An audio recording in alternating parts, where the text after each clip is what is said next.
Aquí comienza Diálogo de Fe y Salvación. Un programa que pretende establecer una conversación permanente entre la Biblia, palabra de Dios, y la cultura de hoy. Diálogo de Fe y Salvación.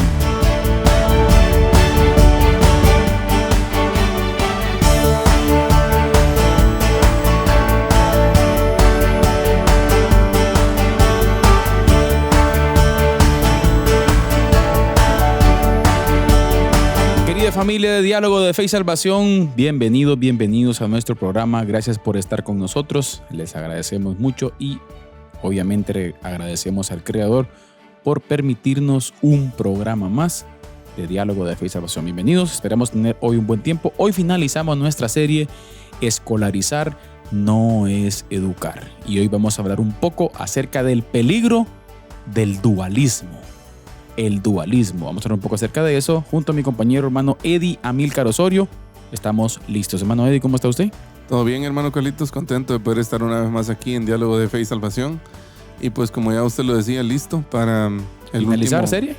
Exacto, el último episodio de esta serie, que creo que ha sido de mucha bendición, de reflexión sobre muchos temas, ¿verdad? Actuales, sobre educación, sobre el rol de la iglesia y sobre el rol de nosotros como familia. Entonces estamos listos para rematar hoy. ¿Episodio, pastor? Es el episodio 235 de Diálogo de Fe y Salvación. 235 de Diálogo de Fe y Salvación. Así es. Escolarizar no es educar. Darrell Miller, recomendadísimo, queridos hermanos. Por favor, si alguien puede o si alguien lo quiere, pastor, tenemos el libro en digital. Así si es. alguien lo quiere, se lo podemos compartir para que usted pueda leerlo de una manera detallada. Creo que es una herramienta valiosísima, pastor, para la comprensión de lo que la educación es. Correcto. Y sin lugar a dudas va a venir a aportar mucho a usted, a su equipo de escuela dominical, tal vez, pastor. Así es, sí. A los padres de familia, una escuela Sí. para padres. Uh-huh. Sería una maravilla tener una escuela para padres con este material, por ejemplo. Exacto. Entonces, invitados a que puedan hacer ese esfuerzo personal de poder estudiar de manera un poco más detallada este material, este libro, Escolarizar no es educar. Un saludo especial a todos los que nos ven por diferentes medios o empresas de cable, Amigos TV. Por cierto, Amigos TV expandiéndose, pastor. Exacto. Anda por todos lados, sus hermanos. Damos gracias a Dios por Gloria eso, a Dios porque por eso, ¿verdad? Creo que están trabajando en las empresas nuevas de cable. Esta semana los vi en Canal 27 también. Son otro rollo los muchachos. Sí. A ver si siguen viniendo aquí también, pastor, aquí con nosotros. Bien, así que damos gracias a Dios. Saludo especial también a todos los hermanos que nos escuchan por diferentes radios. Gracias, y obviamente los que nos ven a través del Facebook Live, por YouTube Live también, pastor. Así que saludos especiales a todos. Pastor, cuando hablamos de dualismo, ¿de dónde surge? ¿A qué se refiere?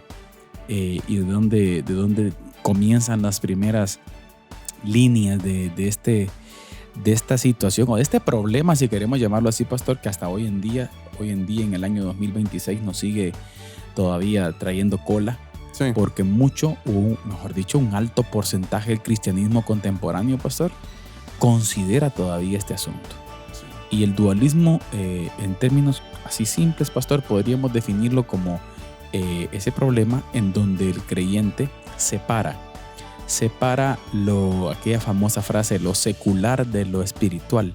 Así es. Y pierde de vista la esencia del ser humano. El Correcto. Ser humano no está separado. Sí. El ser humano es totalmente espiritual. Así es. Si queremos verlo desde ese punto de vista en cuanto a su relación con el Señor. Uh-huh. Por lo tanto, está llamado a adorar a lo espiritual en todas las áreas de su vida. Así es. Como usted creo que lo dijo una vez en algún momento explicando el libro de Eclesiastés, el campo es mi altar. Exacto. Sí. La universidad es mi altar. El colegio es mi altar. El mercado es mi altar. La granja es mi altar. Cualquier lugar. El campo de fútbol es mi altar. En todos lados, en todo momento. Interesante. Sí. Sí. Y yo creo que en el episodio anterior estuvimos viendo un poco, ¿no? Sobre el modelo que Calvino intentó implementar en Ginebra y que en buena parte funcionó. Claro, y dio buenos resultados. Exacto, buenos resultados. Vimos que el modelo de Ginebra, ¿verdad? Es un modelo a imitar en algunos casos y también con algunas advertencias, ¿verdad usted? Y con base en eso, pues a este escritor Thomas A. Bloomer reflexiona en la segunda parte del último capítulo de Darrow Miller sobre el surgimiento del dualismo y sobre cómo en algún momento, ¿verdad usted? La iglesia se volvió, no sé si será la palabra correcta, pero como que la iglesia se volvió insuficiente. Claro. Para transformar o para ejercer una transformación vital que en la cultura, ¿verdad? Uh-huh. Como se esperaba. Pero entonces, y queremos empezar con eso hoy, porque tanto Bloomer como Miller, miren, sostienen que la iglesia occidental, o sea, nosotros, ¿verdad?, se encuentran en una encrucijada histórica. Exacto, aunque, perdón, pastor, Ajá. que lo voy a interrumpir, vale la pena tal vez traer a la mesa. Uh-huh. Yo iba a decir que soy calvinista, ¿no? Uh-huh. Quiero que dejemos como en la claridad, ¿verdad usted? Que el modelo Ginebra fue exitoso. Sí. Hasta cierto punto. Correcto. Y digno de imitar. Sí. Hasta cierto punto. Correcto, por eso decía. Una pasión, ¿verdad, pastor? Una pasión exorbitada por el evangelismo. Exacto. Por la enseñanza del texto bíblico, uh-huh. que llevó a la transformación cultural. Uh-huh. Esa transformación cultural, Calvino llegó al punto de decir, también tiene que permear el gobierno. Exacto. Y es necesario que el cristiano gobierne. Exacto. Bueno, después fue pasando, y ahí es donde decimos, pues la línea se distorsionó cuando quiso, ahí sí que hasta normar, reglamentar, coercionar sobre la sociedad en general con el cristianismo. Exacto. Entonces ya pasó de ser una pasión por las almas, por la transformación, a un dominio del cristianismo sobre los pueblos. Tipo de iglesia-estado, algo así. ¿O? Exactamente. Entonces creemos que esa línea no es correcto que la pasemos, aunque sería lindo permear la cultura con el cristianismo. Obviamente. Sí, pero siempre yo creo que esa es la advertencia de Ginebra. Exacto.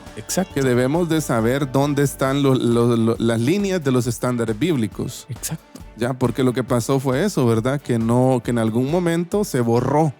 Se borró la frontera, ¿verdad? Usted entre vamos a transformar la cultura con el evangelio a un tipo de dominio, como usted decía, o sometimiento. Ahí está. O de inquisidores. Ahí está. Como decíamos en el capítulo anterior, ¿verdad? Calvino y parte de sus discípulos, podríamos decir, en parte podríamos decir que huyeron de la Inquisición, ¿verdad usted? Claro. Cierta forma, ¿verdad? Estaba cerca de ellos, pero luego de alguna forma también terminaron convirtiéndose en lo que tanto criticaron. Ese es el detalle. Entonces ahí está como la luz de advertencia, ¿verdad usted? Ahora, por eso decíamos que Bloomer y Miller en este sentido sostienen que la iglesia occidental se encuentra en una encrucijada histórica. ¿Por qué? Porque, y cito textualmente lo que ellos dicen, la iglesia actual se enfrenta a un peligro, dice, similar al que se enfrentó Calvino en Ginebra. Uh-huh. Avanzamos a la deriva hacia una cosmovisión posmoderna que abandona la razón y la realidad y nos anima a vivir apoyados únicamente en nuestras emociones. Uh-huh. Esta deriva ha llevado a lo que Miller llama la iglesia despierta. Uh-huh. Mire, esto tiene relación con un movimiento que se conoce como la iglesia woke en Estados Unidos, por ejemplo, ¿verdad? Que el término woke viene de despierto. Exacto. Ya, entonces, ya Miller manejaba este tema al escribir el libro O Iglesia de los Sentimientos, ¿ya? Donde el bienestar personal sustituye la verdad objetiva. Y ese es el peligro. Entonces, Richard L. Smith también cuestiona, miren, si en un contexto de post-cristiandad, el secularismo, el consumismo, el pluralismo, el posmodernismo y el naturalismo, es posible aplicar modelos del pasado sin caer en expectativas ilusorias. Ya por eso la luz de advertencia siempre está ahí. El éxito de Ginebra, miren, no estuvo exento de sombras que sirven de lección hoy. La historia de la ciudad, incluido el ministerio de su destacado discípulo Juan Calvino, nos proporciona tanto un ejemplo de gran éxito, como usted lo decía, ya como algunas advertencias importantes. Eso hay que saber entenderlo. Exacto. Entonces Miller reconoce que en Ginebra se cometieron errores cuando se traspasaron las líneas de autoridad bíblicas, ejerciendo un control coactivo. Ahí está. Ya, o sea, para coaccionar la fe de las personas, ¿verdad? Exacto. Sobre la libertad individual de cada uno de ellos, ¿verdad usted? Porque eso es un punto que no hay que perderlo de vista, pastor. Correcto. El Señor Jesucristo vino, y yo por eso, mira, me encanta. Olvido ahorita quién fue que citó esta parte, a un apologeta, y yo lo cité en una resistencia, pastor, en donde nunca hay que perder de vista que en todo tema, en toda discusión, en todo análisis, a donde debemos ir siempre, nuestra fuente más segura, Jesús. Correcto. ¿Qué piensa Jesús? ¿Cómo Jesús trató el asunto? Exacto. Jesús nunca coercionó. Exacto. Jesús siempre abordó a la libertad del ser humano. Ahí hay aspectos espirituales que eso no vamos a debatirlos, pero en la razonabilidad, en lo natural, Jesús abordó, pastor, o quiso llegar al corazón del ser humano. Correcto. Que meditara, que pensara. Sí. No fue alcanzar el reino de aquel tiempo, el reino literal, como querían ciertos grupos, en donde doblegar a Roma, en donde sacara a estos tipos que estaban oprimiendo al pueblo, y luego viniera y estableciera el reino. Así es. O sea, eso Jesús no, en esta etapa de la redención, tanto antiguo testamentaria como nuevo testamentaria, pastor, no va a suceder así. Así es. Va a pasar, pero tampoco coerción en algo similar cuando Él venga nuevamente, pero establecer su reino, ¿verdad? O sea, ahí sí que va a doblegar toda rodilla, pero algunos pues van a terminar yendo al castigo eterno, ¿verdad? Por haber rechazado. Pero o sea, esa coerción es la que el reino no nos da por dónde. Sí, más tarde Jesús también va a decir, ¿verdad? La palabra de Dios dice de que no es con espíritu, no es con espada, ni con ejército, sino con el Espíritu Santo, ¿verdad? Exacto. Es el Espíritu quien convence de justicia, pecado y juicio. Y hacemos bien, creo yo, y creo que debe ser un anhelo ferviente de todo creyente, el querer ver su entorno transformado por la fe, por las buenas nuevas de salvación. Creo que todos deseamos eso. ¿Ya? Sí. Aunque precisamente en estos días leía algo yo y decía un escritor, ¿verdad? Quien quiera construir una utopía aquí en la tierra, peca. Porque eso solo está en las manos del Señor, decía, ¿verdad? Y no va a ser posible acá, sino en el futuro, con Él, ¿verdad? ¿Usted? Entonces yo creo que nosotros debemos de estar conscientes de eso. Anhelamos ver culturas transformadas, anhelamos ver barrios, pueblos, aldeas, y se puede. Se puede influenciar, ¿sí? Aunque no a la perfección, porque todas nuestras comunidades están atravesadas por el pecado. Y peor ahora. Exacto. Que no solamente tenemos el problema del pecado, sino que nuestra generación, pastor, también tiene un problema encima, que es el problema del abandono. Exacto. O sea, tenemos una generación que muy probablemente fue abandonada por sus padres en sentido bíblico. Exacto. Me refiero al sentido de la enseñanza, exactamente, de la educación bíblica. Entonces, hoy en día estamos con un desafío más grande, un choque tremendo, no solamente por el problema ya que usted mencionó del pecado, sino por el abandono total. Correcto. O sea, permear a esa realidad no es un trabajo fácil. Es un desafío. Pero obviamente Jesús, es a lo que debemos aspirar. Para Él no hay nada imposible. Claro. Ahora, empezando un poco con el desarrollo del tema, hermano Carlitos, una de las primeras cosas que Bloomer y Miller comparan es la reforma versus el avivamiento, ya que ellos entienden estos términos como dos términos diferentes.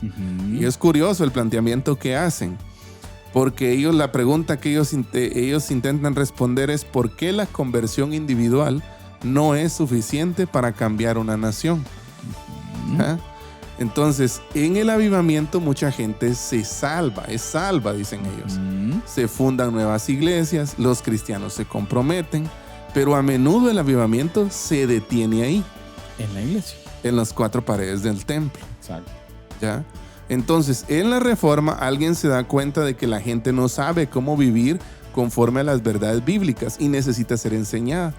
Entonces se examina cada esfera de la vida nacional para ver, dice, cuál sea la alternativa bíblica a la forma de vida que está llevando la sociedad o la cultura, ¿verdad? El avivamiento es el motor espiritual, pero la reforma es como el plano arquitectónico. Exacto. Bloomer argumenta, mire, que sin una estrategia educativa sistemática diaria y a largo plazo, el impacto del avivamiento se desvanece en una generación. Es que ese es el detalle, dice pastor. Y mire, y si nos vamos a eso, pastor, precisamente eso pasó con la Reforma Protestante. O sea, si usted se da cuenta, hubo una generación después, pastor, que ahí hubieron ciertos problemas. Correcto. O sea, viene en mi mente, por ejemplo, el desarrollo de estos pensamientos ateos, por ejemplo, creo que le llaman la época de la Ilustración, ¿no usted? Ajá. Se levantaron muchos pues a plantear que Dios está muerto y tantas cosas. ¿Qué pasó en esa fragmentación? ¿Qué pasó? Se cometieron muchos errores. Correcto. Que llevaron a que mucha gente que venía a la Reforma no vivió la Reforma, si queremos decirlo así. Digamos, se quedó estructurada nada más. Como que la Reforma o como que los avivamientos suelen ser un aspecto más, como un asunto más privado que público, ¿ya? O sea, y esa podría ser una buena pregunta. ¿Qué tanto impacto puede tener o debería tener un avivamiento en la vida pública de una comunidad, de una cultura o de una sociedad? ¿Ya? Porque, y esto me llama la atención, porque creo que también habría que evaluar el significado de la palabra avivamiento, ¿ya?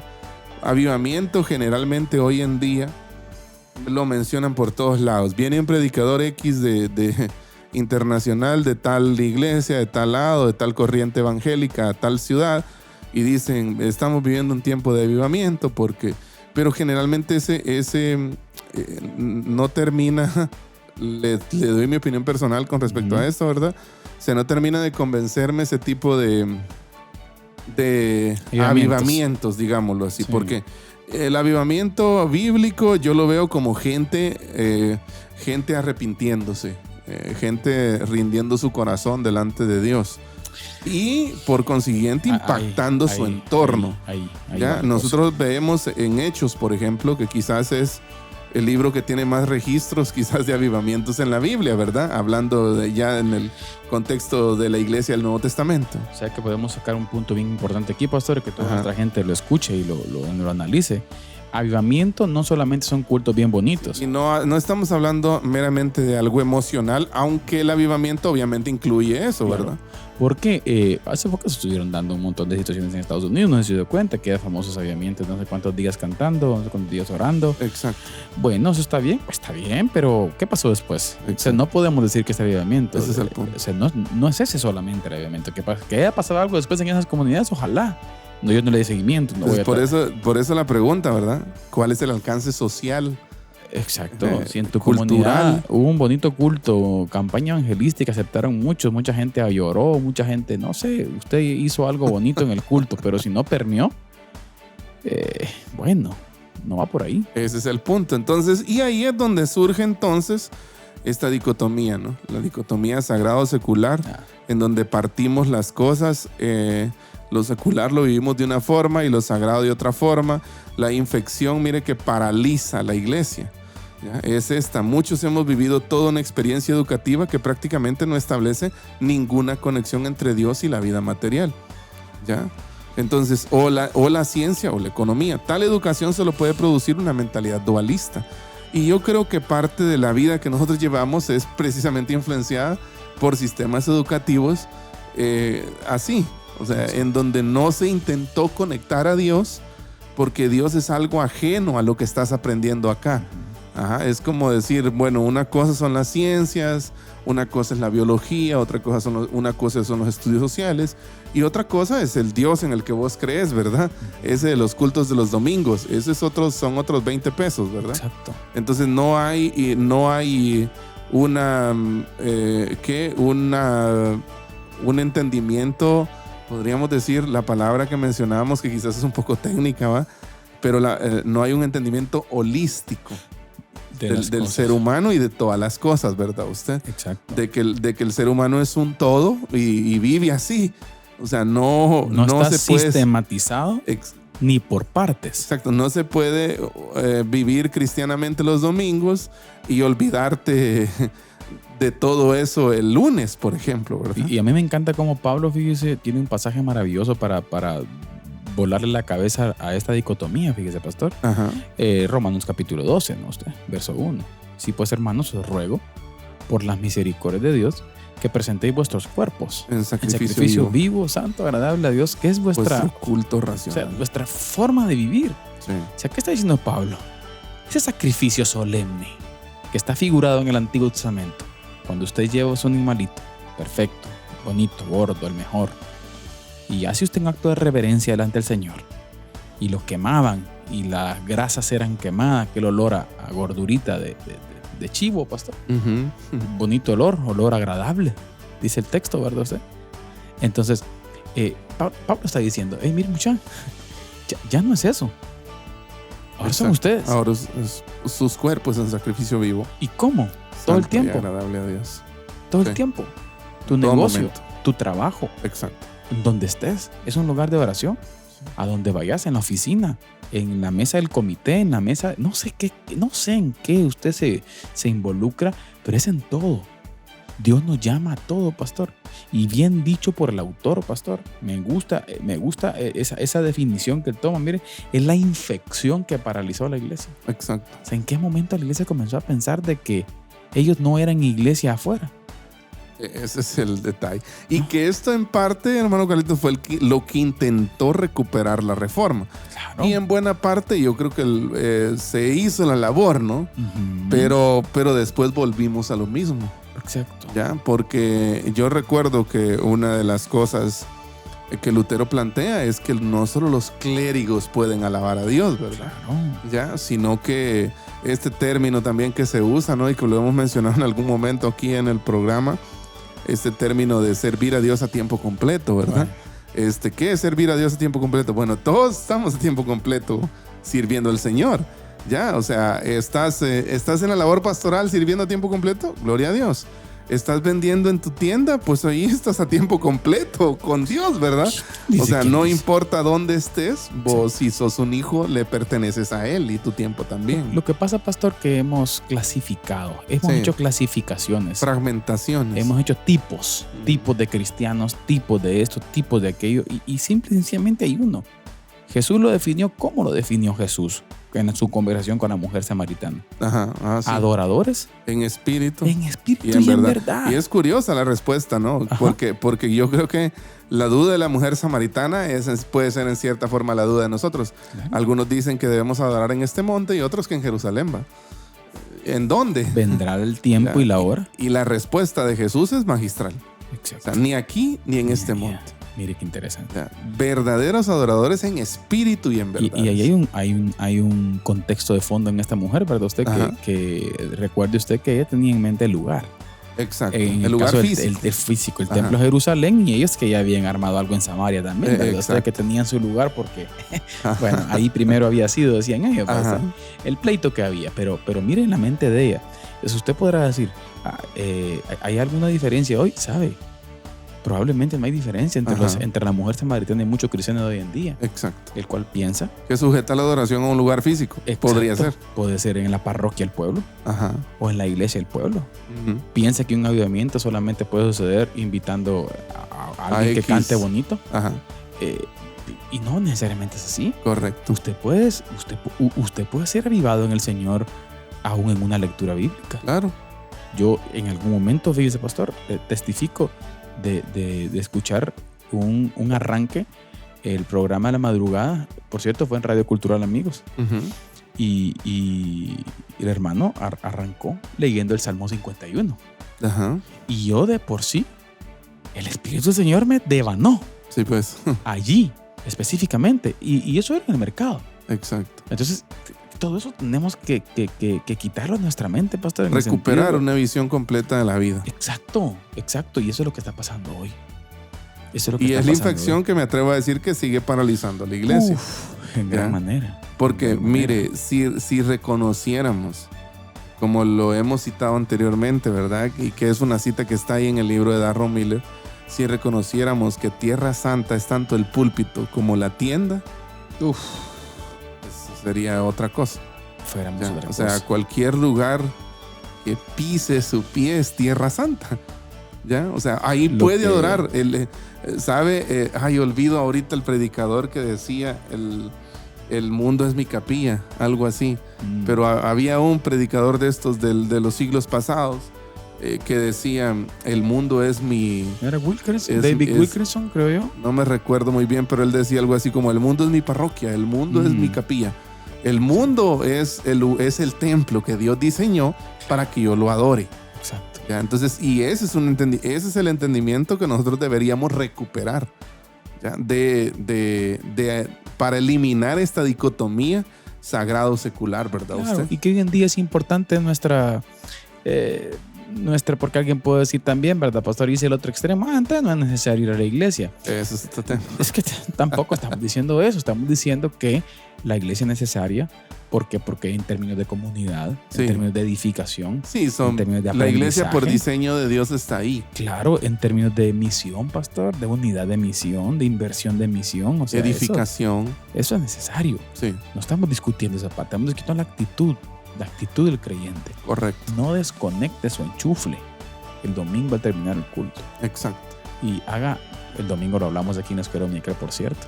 Si alguien quiere venir, lo invitamos, pastor. Estamos estudiando Eclesiastés 5.1. Eclesiastés verso a verso y vamos por el capítulo 5. Y cuando dice Salomón, ¿verdad? Cuando vayas a la casa de Dios, y cuida tus pasos, mira tus pasos y escucha, acércate para oír.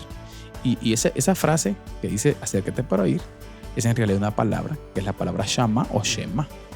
Y definíamos un poco eso. ¿A qué voy al templo? Exacto. Y la palabra shema, pastor, es desafiante porque habla de un oír con una automatización ahí. Oír, la predisposición a hacer. Oír para hacer. Exacto. Voy porque quiero hacer algo. Exacto. Entonces voy y aprendo. Voy con la expectativa de que Dios me va a hablar algo para que yo lo pueda practicar. ¿Sí? Entonces, la dicotomía sagrado-secular actúa como un virus.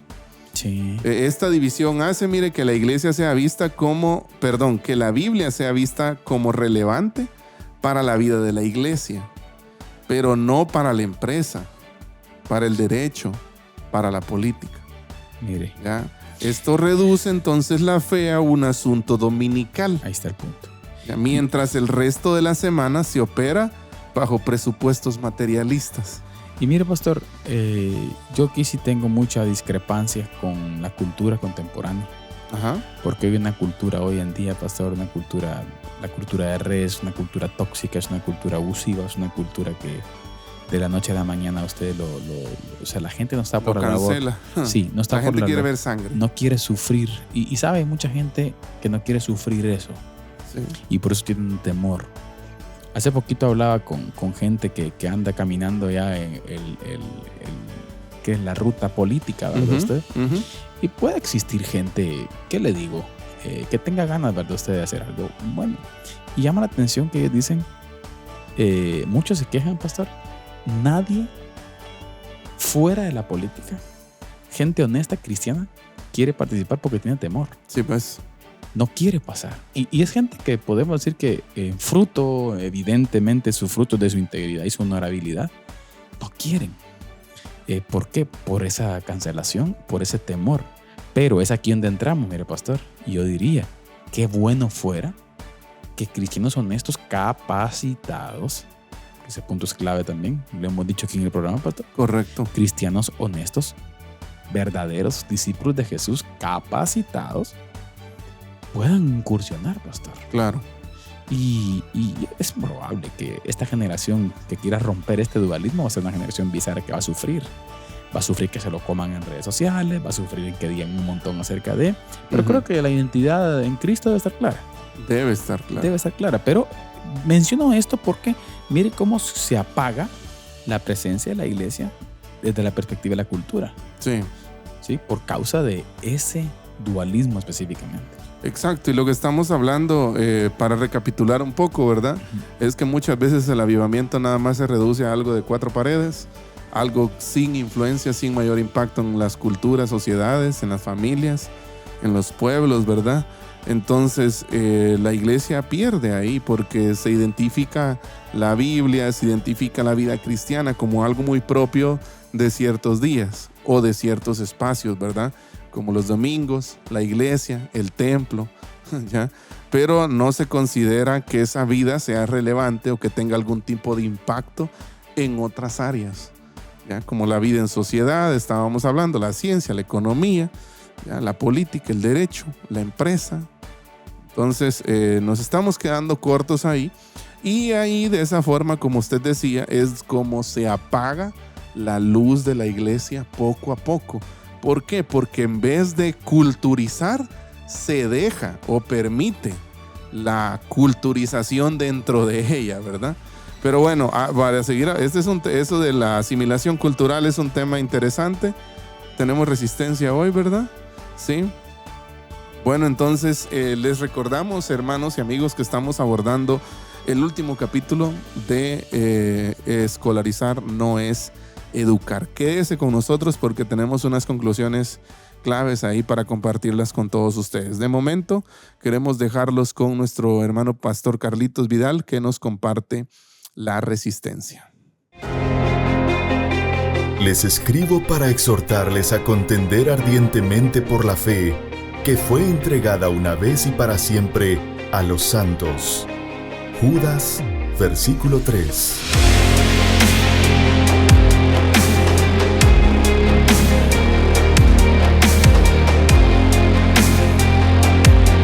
Diálogo de Fe y Salvación presenta La Resistencia.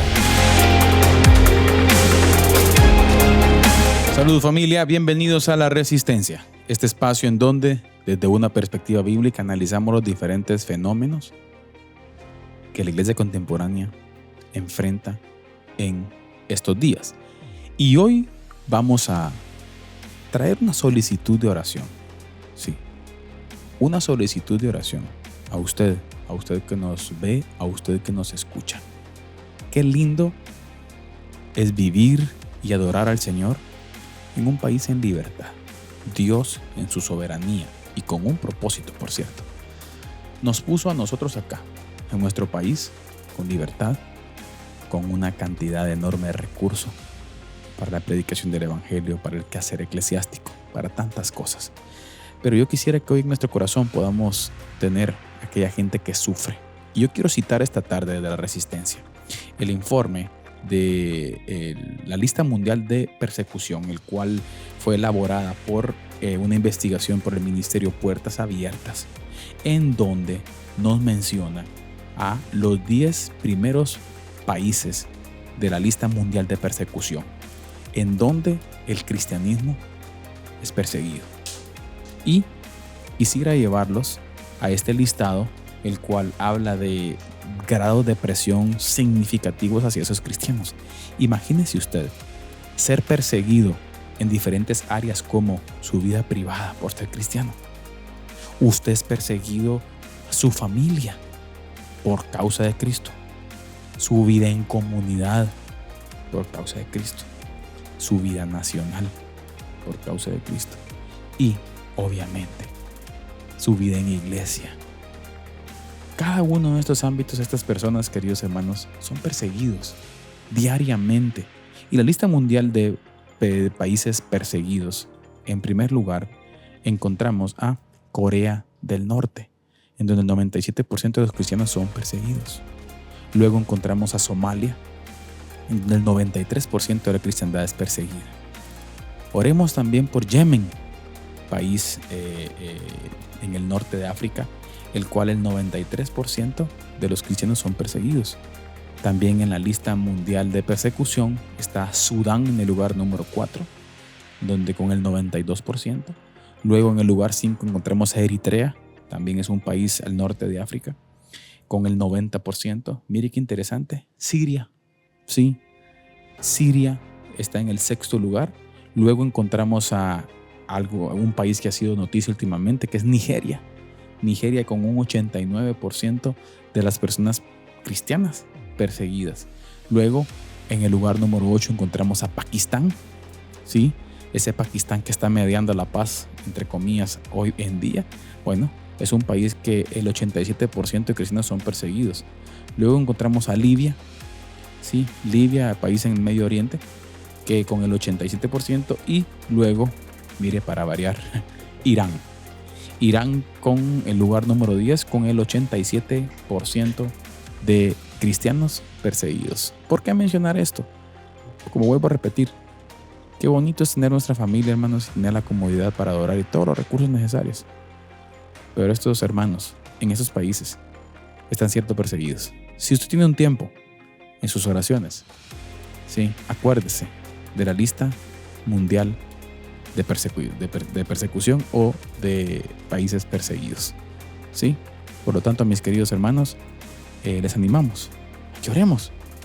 Oremos por estas personas y podamos tener compasión de ellos. Pero recuerde usted, no nos dejemos llevar por el desánimo ni por el temor. Cristo Jesús reina hoy. Él está en su trono. Y eso nos da seguridad. Esta fue La Resistencia. Que Dios les bendiga. Les escribo para exhortarles a contender ardientemente por la fe que fue entregada una vez y para siempre a los santos. Judas, versículo 3.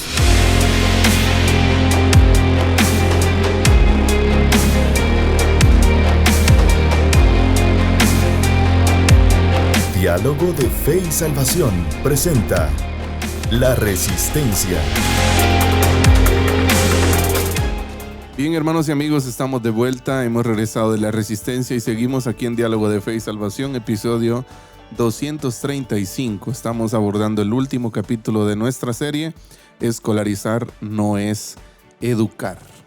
Y hermano Carlito nos acaba de compartir ahí un tema relevante, puertas abiertas.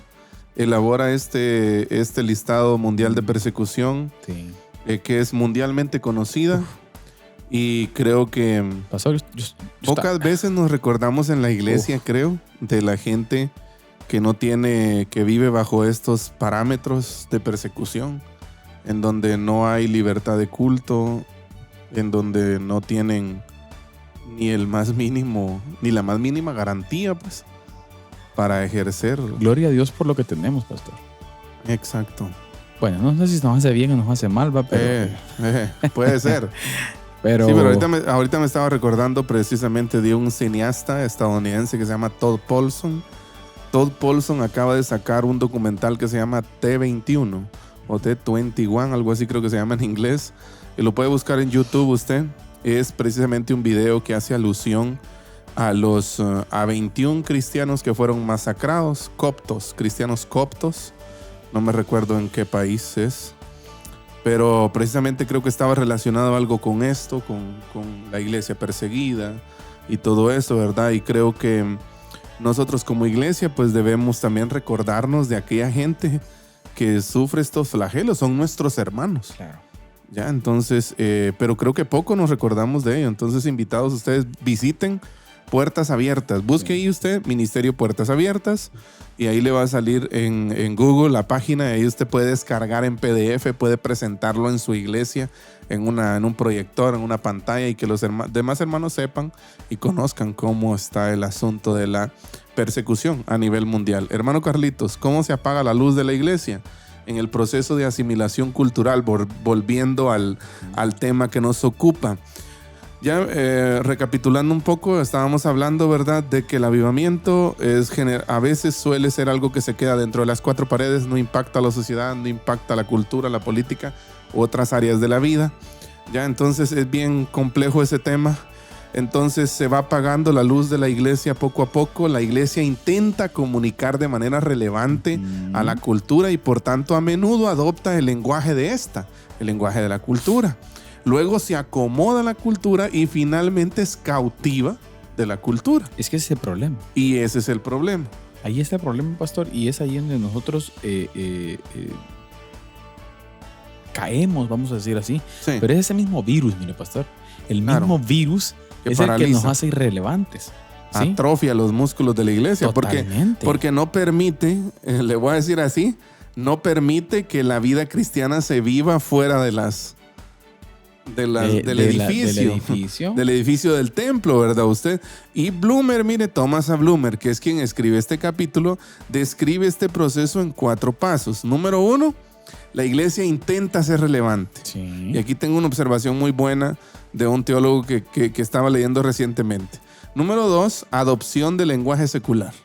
Vamos a adoptar un lenguaje más más suave, tal vez, no sé, más secularista para llegar a más gente, ¿ya?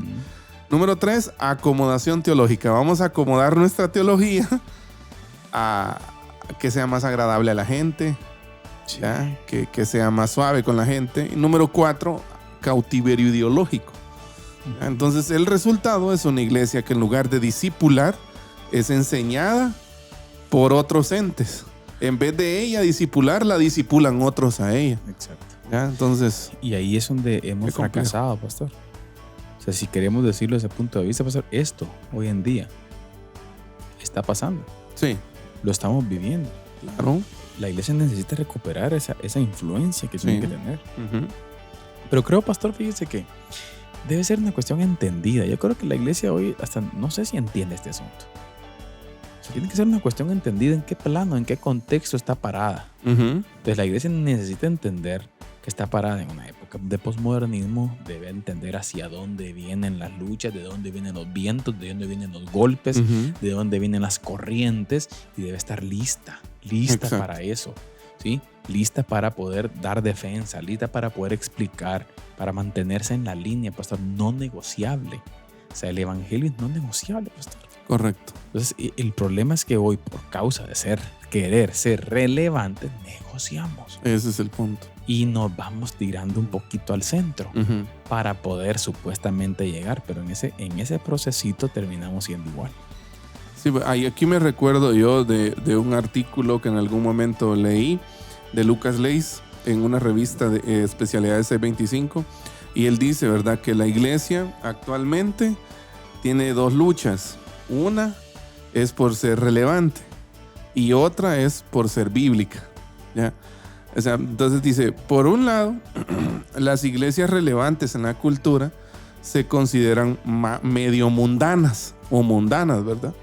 Porque dicen, es que quieren ser relevantes, entonces ya se vendieron al mundo, ¿verdad? Entonces, los que critican esta postura de búsqueda de relevancia en la iglesia local se van al otro extremo y dicen, ¿verdad? No, nosotros vamos a ser bíblicos. Y se van al otro extremo. ¿Qué? Reglas y todo ese tipo de cosas, ¿verdad? Usted vendiendo una, entre comillas, una teología bíblica, ¿verdad? Que yo creo que más apunta a fariseísmo que otra cosa, claro, ¿verdad? Claro, que es el otro extremo. Exacto. Entonces, por miedo, unos por miedo a que no llegue nadie, se intentan volver relevantes para la cultura y dejan la Biblia a un lado. Y otros por miedo a dejar la Biblia de un lado, la literalizan todo y se vuelven... Se aísla de la cultura también. Se aísla de la cultura. Entonces, la propuesta de Lucas Leis me gusta mucho a mí, que dice él, tenemos que ser bíblicamente relevantes. Bíblicamente relevantes. O sea, no seamos una iglesia relevante en el sentido de cómo la cultura entiende una iglesia relevante, ¿va? Pero tampoco seamos una iglesia bíblica en el término de anticuado, de fariseísmo. No, seamos una iglesia bíblicamente relevante. Exacto. En donde la Biblia tiene autoridad máxima, ¿ya? En donde la Biblia es el marco teórico sobre el cual rigen sus vidas los hermanos, pero también esta iglesia impacta la cultura, impacta socialmente la sociedad, ¿ya? Exacto. Entonces, y pienso que es una propuesta muy buena, ¿ya? Desde mi punto de vista, ¿verdad? De mi opinión personal, porque viendo especialmente este proceso de declive de la iglesia que plantea Bloomer, intento de relevancia, adopción de una teología secular, de lenguaje secular, acomodación teológica y cautiverio ideológico. Definitivamente, fíjese, pastor, y eso, miren, es clave cuando, por ejemplo, llegamos a ese abandono. A ese abandono, mire, pastor, en donde la iglesia deja de pensar en la instrucción. Exacto. En la instrucción de la nación. Deja de pensar en el discipulado. Exacto. Deja de pensar, exacto, en crear, en construir esos discípulos de Jesús para que vayan y estén en todo. Yo sigo pensando que el discipulado es como la talanquera que tiene trampadas muchas situaciones en la iglesia. Es eso. Si la iglesia hiciera discípulos, si nosotros hoy nos enfocáramos en hacer discípulos, otro sería el panorama posiblemente. El análisis del libro se recuerda Discipulado Transformador de Gregory Ogden. Sí. Ante esa parte, ¿verdad, pastor? Tenemos una iglesia que tiene 3 millas de anchura. Sí. Pero 2 pulgadas, 1 pulgada de profundidad. No hay raíces. ¿Qué es lo que pasa? Cuando la iglesia se enfrenta a los diferentes desafíos de la cultura, que sí son bien fundamentados, que sí están bien estructurados, que es una batería de pensamiento, pastor, o un tanque de pensamiento, si queremos decirlo así, fuerte, utilizando los medios, utilizando la red, estamos siendo bombardeados. En algún momento creo que lo ilustrábamos aquí que en una guerra. O sea, y Pablo habla acerca de eso, por ejemplo, de la guerra espiritual, ¿verdad usted? Y en algún momento la Biblia deja bien clara que el Satanás anda como león rugiente. Buscando a quien devorar. O sea, el sistema, la cultura está agresiva, pastor. Sí, correcto. Y nosotros en pijama, sí, en la hamaca, con chanclas de peluche. Ese es el punto. O sea, ¿me entiendes? La iglesia está con chanclas de peluche. Usted tiene que estar con la armadura puesta. Exacto. Listo. Si la guerra está agresiva, no puede usted estar durmiendo. Exacto. Y yo creo que en estos aspectos, pastor, en cuanto a la relevancia e impacto en la cultura, creo que andamos en pijama. Tenemos que despertar. Pero esto viene a partir, no de la noche a la mañana. Sí. Ni de cultos bonitos. Tampoco. Ni de eventos bonitos. Sino de un proceso de discipulado. Formación. En donde la iglesia vaya e instruya a su gente. Exacto. Para que vaya y adore en todo lugar. Exacto. Entonces, para ir terminando, para ir encaminándonos hacia el final, hermano Carlitos, cuando la iglesia cae en este cautiverio ideológico, vienen muchas deficiencias, que son las deficiencias post-reforma, claro, que la iglesia enfrentó. A partir de la Ilustración, mire, el evangelicalismo se ha vuelto más individualista y no nos gusta pensar tanto en las implicaciones sociales para las comunidades y culturas del evangelio. Nos incomoda, porque el evangelio se ha vuelto algo, como dicen una palabra ahí, ¿verdad? Se ha vuelto algo personalísimo. Ya no, o sea, soy salvo y ya. O sea, si la sociedad o la comunidad en la que vivo se está cayendo, no me importa. Yo soy salvo. Sí, ¿ya? Eso le llamamos también escapismo, pastor. También. Una filosofía cristiana que tiene que ver con escapismo. No me importa lo que pase aquí. Exacto. Al cabo que yo soy ciudadano del cielo. Yo soy salvo y que pase lo que tenga que pasar. No importa. ¿Ya? Entonces la iglesia abandona la tarea de instruir a la nación para enfocarse solo en salvar almas para el cielo. Uy. Y mire esto, puede ser... suena herético. Exacto, pero lo que Miller llama la comisión griega, en contraste con la gran comisión bíblica. ¿Ya? ¿Por qué? Porque esto es bien importante, mire, porque cuando yo estudiaba esto precisamente, me recordaba de Paul David Tripp, ¿verdad? Que sí vamos para el cielo, ¿verdad? Pero todavía estás aquí. ¿Ya? O sea, no olvides que estás aquí. ¿Ya? Y el Señor oró para que Dios te use aquí. Aquí. ¿Ya? La oración de Juan 17, ¿no? Exacto. Jesús dijo, no te ruego que los quites del mundo. Te pido que los guardes del mal. Exacto. ¿Ya? ¿Por qué? Porque estamos acá para impactar. Todas las para orden. ser bíblicamente relevantes. Toda la orden y comisión que Jesús dio a sus discípulos, pastor, tenía que ver con esa expansión del reino. Exacto. Con esa permeabilidad hacia la cultura. Así Una es. transformación total. Pregunta importante podría ser, el encuentro de Zaqueo con Jesús, por ejemplo, permeó la vida y la... Claro, todo su entorno. Y pregunto, culturalmente, Zaqueo, después de su conversión, ¿pasó a ser culturalmente correcto o incorrecto? O sea, sí. Incorrecto. Sí, claro. Pasó a romper. Exacto. Pasó a ser distinto, pastor. Los estándares. De eso se trata. Sí. La iglesia necesita formar gente así, pero formarla. Exacto. El problema es que, como decíamos, sin raíces, sin fondo, sin comprensión, difícilmente un árbol va a resistir los fuertes vientos con raíces débiles. Sí, exacto. Entonces, conclusión, la iglesia debe recuperar su función como la conciencia de la nación. Así es. Sí, debemos recuperar ya esa conciencia nacional. ¿Estará preparada la iglesia con una alternativa bíblica atractiva e inteligente a la vida que la sociedad lleva? Las lecciones de Ginebra, mira, ayudarán a quienes se levanten para asumir este desafío. Sí. Hay muchos ejemplos allá. Sin duda. ¿Ya? Entonces, aplicación para la iglesia, concretamente, pasemos de ser centros de entretenimiento a centros de instrucción, de capacitación, de formación, de discipulado, ¿verdad usted? El cuartel general. Exacto. Del pensamiento. Preparación de las personas. La meta de la educación, mire, debe ser vivir rectamente y enseñar a ver el trabajo como adoración, rompiendo la división entre el trabajo secular y el culto religioso. Exacto. Ambas cosas son igualmente importantes, porque en ambas cosas usted adora al Señor. Recuerde usted que donde usted esté, allí es su centro de oración. Exacto. Y la acción recomendada para todos, hermano Carlitos, las iglesias deben convertirse en comunidades de apoyo educativo que equipen a los padres para una educación de excelencia fundamentada en la verdad. Exacto. Llevar a la iglesia que permee, pastor, las diferentes esferas del país. Correcto. Sí, que pueda llegar con principios bíblicos al gobierno. Así es. A la economía, a las ciencias, a la educación. O sea, que la iglesia puede ser relevante allí también. Así es. En esos puntos. ¿Cuál es la pregunta? Una pregunta que le dejamos ahí, una pregunta existencial.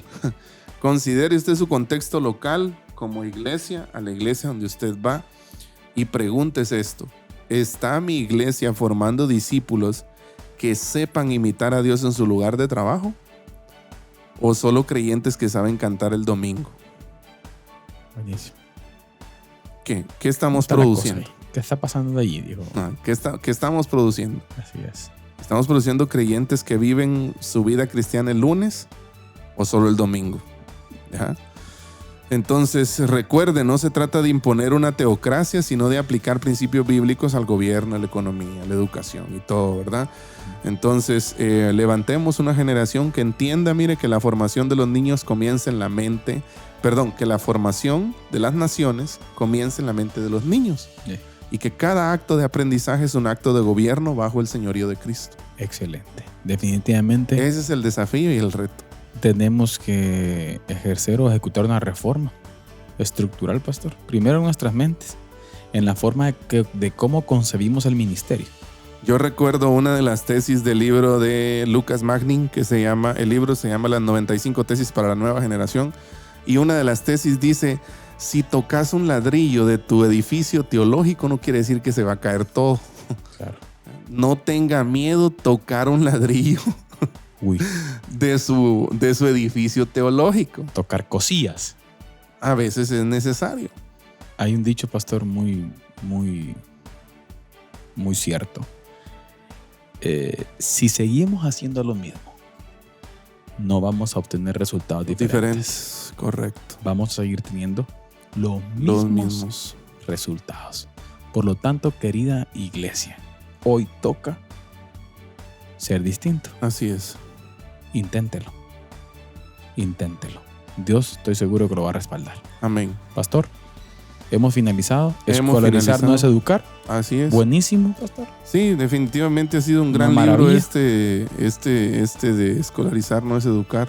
¿Se nos viene serie nueva? Han sido varios capítulos, sí. Se viene serie nueva, luego lo vamos a estar anunciando ahí, ¿verdad? Así que estén pendientes. Próximo miércoles, si Dios permite. Bueno, en el caso del en vivo, ¿verdad? Próximo miércoles, pero salimos durante la semana en diferentes medios. Así que Dios los bendiga. Gracias a todos los que se conectaron, pastor. Saludo especial a todos los que se conectaron. No nos quedó tiempo para saludarlos ahí. Así es. Pero un saludo especial a todos. Que Dios les bendiga.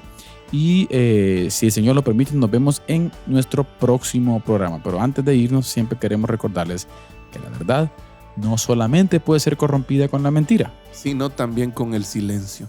Que el Señor les bendiga. Amén. Diálogo de Fe y Salvación. Temas actuales a la luz de la Biblia. Muchas gracias por acompañarnos en esta edición. Hasta la próxima.